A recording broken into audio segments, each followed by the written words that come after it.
Are we, Yes. are we live? Yes, you are. Well, since we're not going to be introduced, we will do it ourselves. Or I'll do it for Barbara. I'm Richard Kalina. I'm the unindicted artist. And this is my old friend Barbara MacAdam, who is a writer, a critic, and I would say a long time fixture in the art critical world at ArtNews. And she very graciously agreed to do this. And I'm incredibly grateful. And I'm happy. And we're grateful for you coming.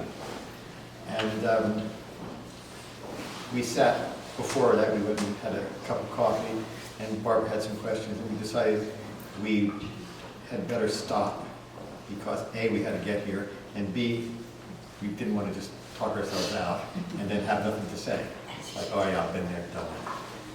So Barbara, I know has some questions, but we'll see where they go. We can vary. Yeah, we did that. Deviate. And oh yeah, so we're going to be talking, I think Jill said we're going to do this for about 45 minutes, and then we'll open it to questions. And there's water and wine, and please help yourself. So. All right. So I guess we began by talking about geometric abstraction. And have you always done it? You know, how did you end up doing it? And had you done figurative work before? But you know, it's your vocabulary, your language, right? Right. But since, of course, I've already answered that question to you, I don't have to answer it. But since I didn't answer it to you, I should. The answer is pretty much yes. I've always worked with a geometric abstraction, but it's gone through many variations, and there have been, shall we say, figurative or realistic interludes between, and often enough combinations between. There was only one time when it was just a sort of purely figurative sort of endeavor, and that's probably in 1972 when I had been working in nasty plastic materials and decided that this was not good for me and I should do something completely different.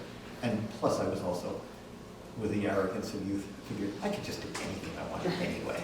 And so I did about 5 years of pretty much straightforward figurative painting, and then ended up incorporating it into geometric contexts, and have gone sort of back and forth and around and through that for quite a long time. But I would say for things that are predominantly geometric, it's been something that's run through the whole body of my work, and along with that, the grid, either implied or overt.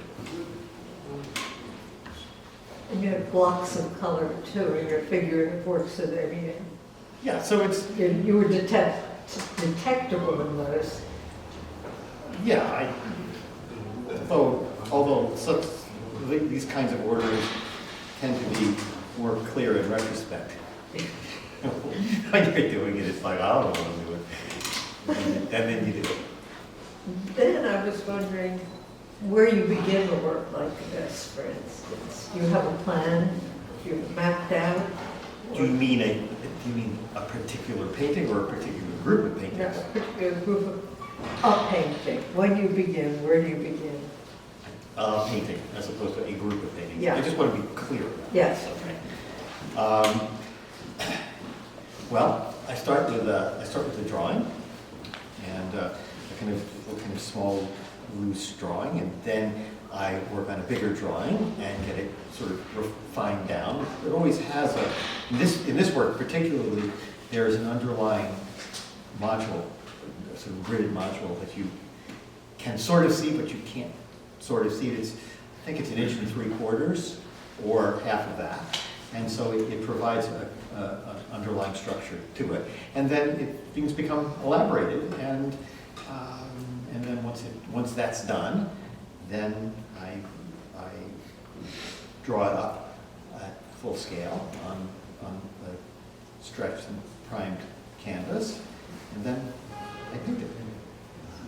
But do you start with color in your mind when you do it, or No. is it more shape? It's more shape, because what happens in this particular group of paintings, I had a sort of color range that I operated in, which is a reasonably full chromatic range and a reasonably full tonal range.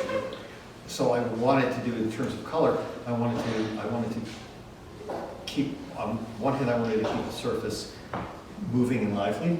On the other hand, I wanted to create a good deal of depth via color, as in addition to depth via layering and depth via perspectival, by perspectival means.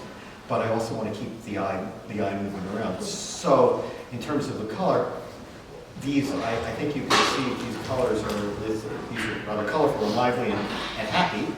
The work has generally been happy. I mean, And then you can be as happy as you want, as long as the work is happy.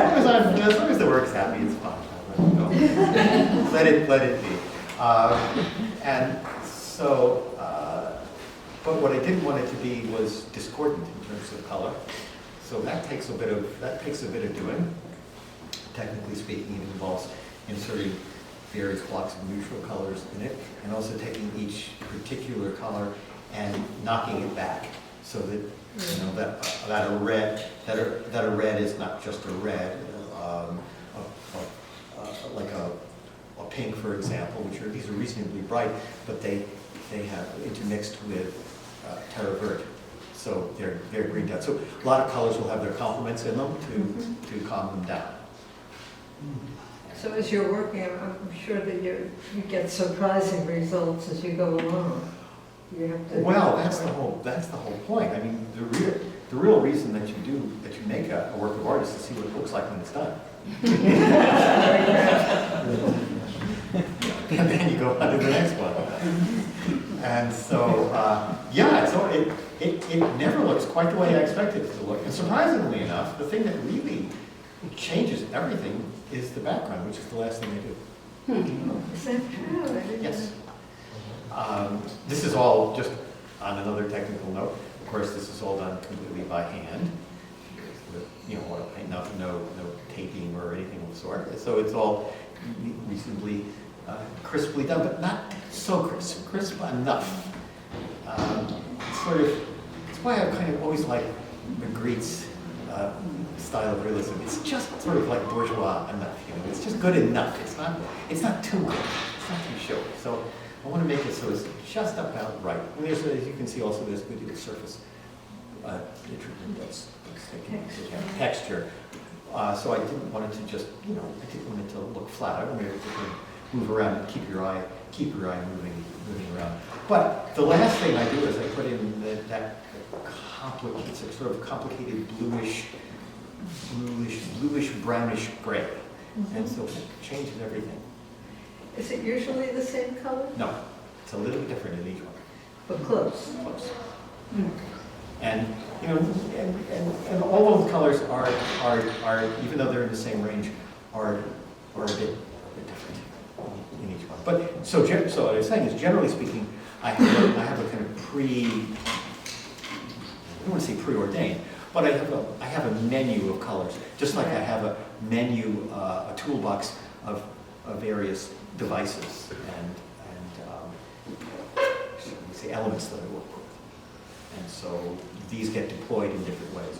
So in terms of the shapes, those go down first. And as I think I was talking to you about, one of the things that I tried to do is, as you can see, that these have certain referential elements, which we'll probably get to talk about. And one of the things that's important to it is that there are architectural references, and there's a play between plan and elevation. So you're looking at it up and you're looking at it down. And one of the things that you can see in pretty much all of these things are these kind of pathways that operate, that are almost like literal pathways or things weren't refined in a building, or roads, or the like. And so that kind of moves everything around. So the idea is to kind of keep the thing in circulation, which is essentially one of the things that made Matisse so great. My favorite early modern artist is that everything kept moving around. It was like a system of circulation. And you had mentioned Le Corbusier, where you have the same thing happen, well, not exactly the same, something similar happens in relation to Cubism. Oh, yes. I've been interested in Cubism for a long time, but particularly in kind of this improved Cubism. Improved Cubism. Like purism. Like, oh, well, we've done Cubism, now let's make it better. So I particularly like people like Corbusier as a painter, like him, of course, as an architect, but I find him more, for me, particularly more interesting as a painter because he's a really good minor painter, and you can find much more to take from ostensibly minor artists than from major artists who basically just, you know, sort of like the big trees that choke off the growth of the little forest things. So so that's always been interesting to me. But also things like American varieties of Cubism, American modernism, constructivism, people like Gerald Murphy and Stuart. The objects. Without, well, you know, there's some objects in here. You know, there are dynamos and trains and That's right. and pools and things like that. So and Stuart Davis, particularly Stuart Davis, and Stuart Davis, both late and early, and but also, we were talking about or in our coffee. I'm particularly fascinated by people like the Park Avenue modernists, people like Susie Ferdinand and Gerald Morris. These are and Charles Shaw. Those people are really, really interesting to my work. Also, very interesting kind of off color. I don't mean like off color, but colors that are quite as pure. I particularly like, speaking of Gerald Murphy, I particularly like those kind of odd chrome yellows. Yeah. So it was slightly a greenish. Now maybe they didn't start out that way, but they ended up that way. You lose control eventually. Depends how eventually.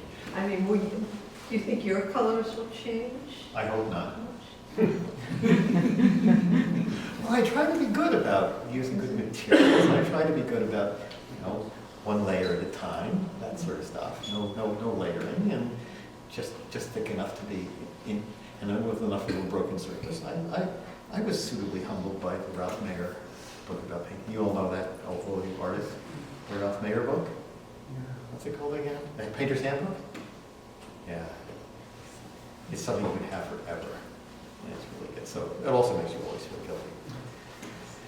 And I was also thinking about how this fits in a digital world. And you have the layers, and you have, I mean, as you read them, you have a sense of space shifting. Oh, absolutely. That's something that's been of interest to me for many years.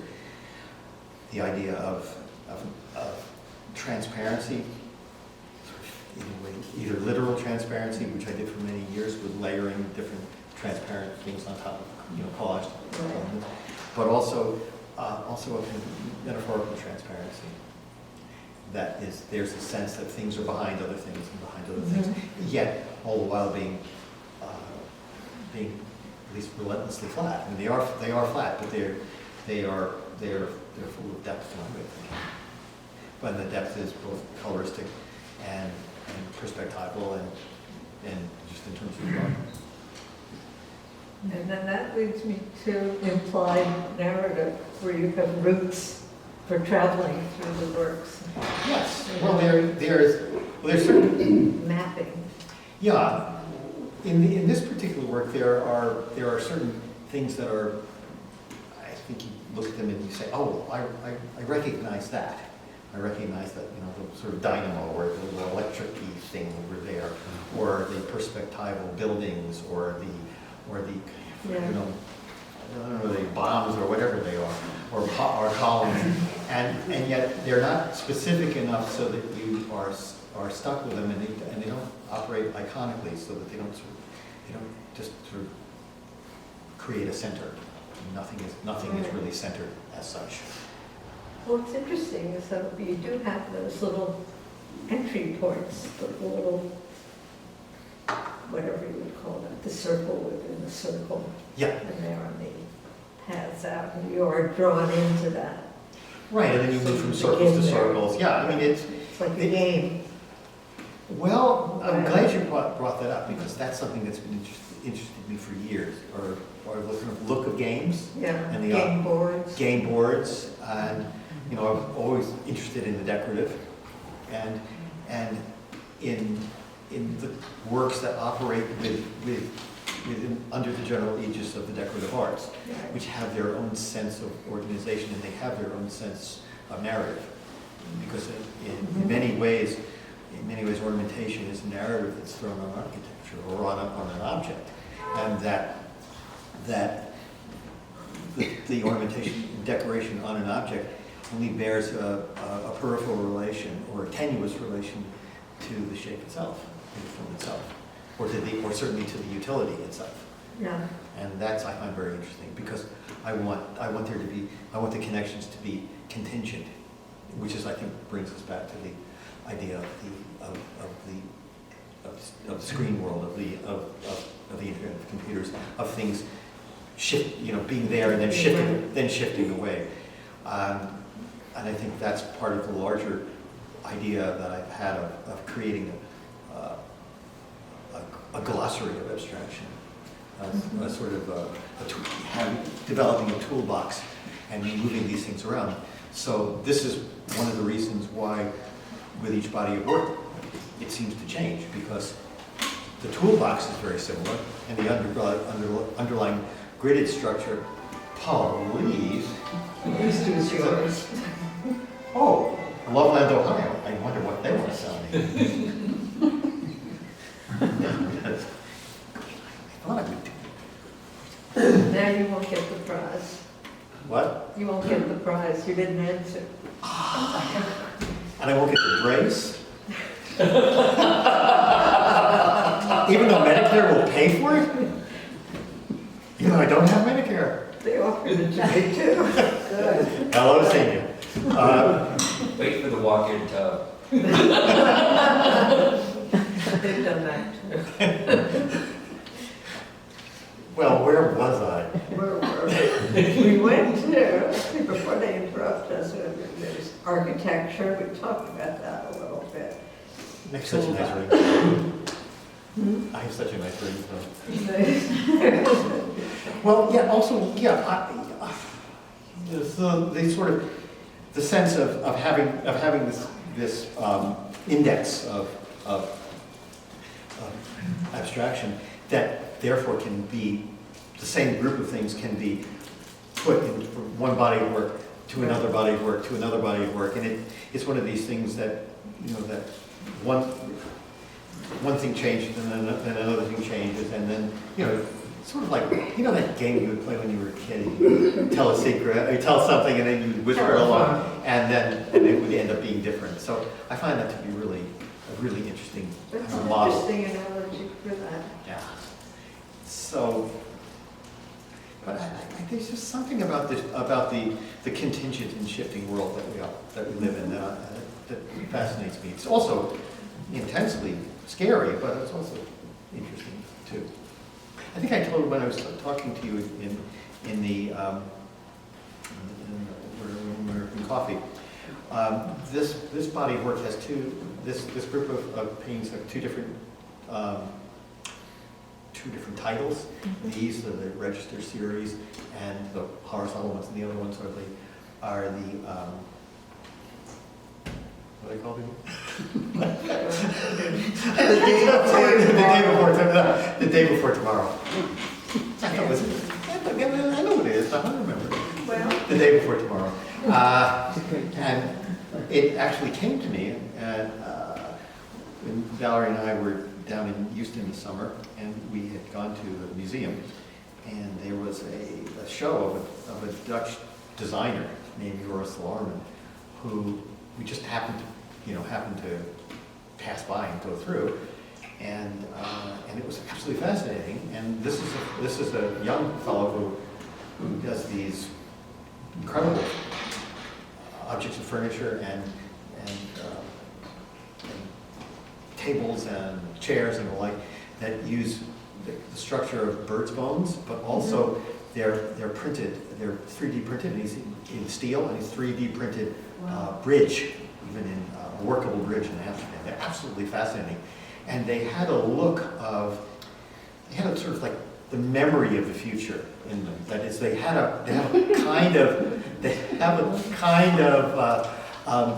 feeling of kind of Art Nouveau or symbolist art, but also of future things. And so I thought that since we live in such a kind of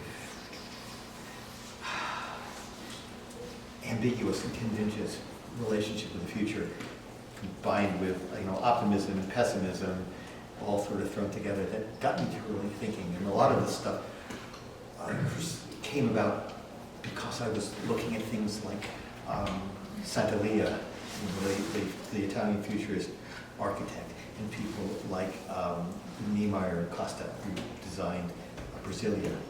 And and there was something always kind of impossible and sad and silly about the whole thing, and delightful. And I found that to be remarkably engaging. And I thought, well, let's do something that feels like the future. And this is why I particularly like, say, a contemporary architect like Zaha Hadid, who does something not the same way. And I think there's something about doing this and doing it in painting as opposed to something really overtly physical like architecture, because painting's essentially a metaphorical situation. It's essentially very shifting. It is something and it is not something. You don't have the actual physical experience of dealing with a structure that you're walking through, and yet you are actually both separated from it and drawn into painting. And you're drawn into both its historical meditations, because you can't help but dealing with history in painting, and also the particular limitations and freedoms of a form that's been around for hundreds of years and hasn't changed all that much. I mean, painting is still pretty much, not entirely, but pretty much done on canvas, wood, a wall, panel. It's pretty much rectangular. It's pretty much flat. It's pretty much done with a kind of standard group of materials. And even if it's not, even if it's sort of shaped, it's done in a kind of dialectic with flat painting. And so these kind of limitations seem to set up, on one hand, a fixed system, but on the other hand, because of the logical parameters of it, it allows for almost infinite internal variations within it. And especially now, something that's occurred that I'm very interested in is the fact that we, for the last 30 years, 35 years, we've had no movements in art, no name movements.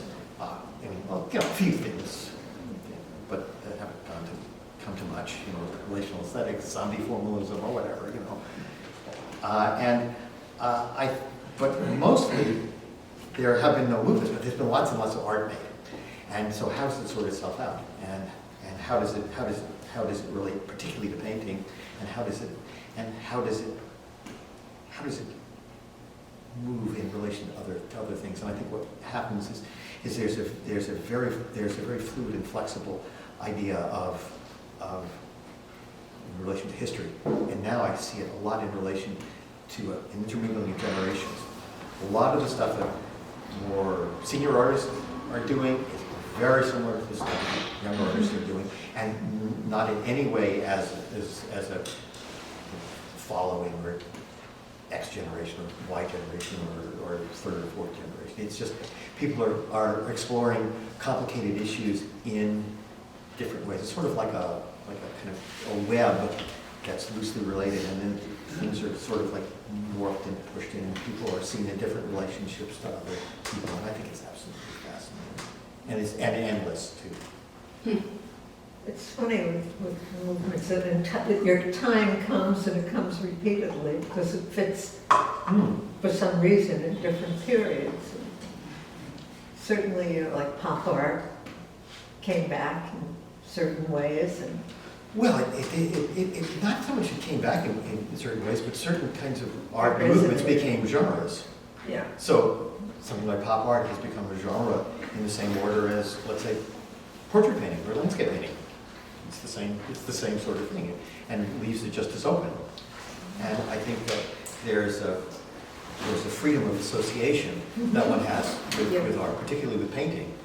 And so that there's you can't escape history, but you can,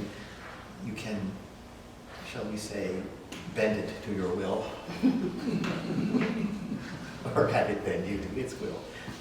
But actually surprisingly, when you think about digitalization really hasn't changed the image that much. no, It's just the presentation of the image. the duration. The duration, that's a good point. And I think what's so interesting about painting, because now you can't really avoid the aura of, and I use the term advisedly, of the digital, and yet painting by its nature is not, a painting doesn't really change. It is what it is. It is a kind of slice in time, but by its very nature, it moves out from itself. It is something, but it's not something else. So this is something that I'm trying to exploit to the best of my limited abilities. What else was I thinking about in associations? I wonder how language plays into this and how your writing plays into your thinking when you're painting. Or does it? That's an interesting question. Of course, saying some of these interesting questions is a wonderful hedge about Like, how an interesting delay. no, you're stuck with it. But interesting, that kind of, in a way, it is kind of like a delay. Duchamp called his works delays, and I think that there's something about writing that takes something, first of all, writing for the most part is abstract. Right. That's the relationship between words is abstract, just like the relationship between elements of a painting are an abstract relations. And abstraction is extraordinarily open because we think abstractly, we perceive abstractly, and I think that that writing is turning thoughts and observations into this other thing, turning them into words, which have as much specificity as possible. I try in my writing to be as specific as possible and as clear as I possibly can. And yet, through that kind of clarity, one can at least circumscribe ambiguity. Do you visualize words as pictures when you're writing? Or is that a No, weird thing you don't do? no, I don't think so. I don't know how I do it. I don't know, I mean, I sometimes don't know how to think of it. when you think about it, I mean, some words look like something. Oh, you mean? I mean, they have the shape that it's, Oh, you're a country poet. I don't know. I do think about that. The shape of words. I think more about the action of words. I think more about them in movement. Yeah. I remember a very, very early and important bit of advice given to me by my former editors at America, Ted Mooney, who said, under all circumstances, avoid the verbs to have and to be, which is a piece of advice I've taken to heart. And it's always interesting, it's much more interesting to have a verb be an active verb than a passive. And so if you can have your ideas active, and if you can have your art active, so much the better.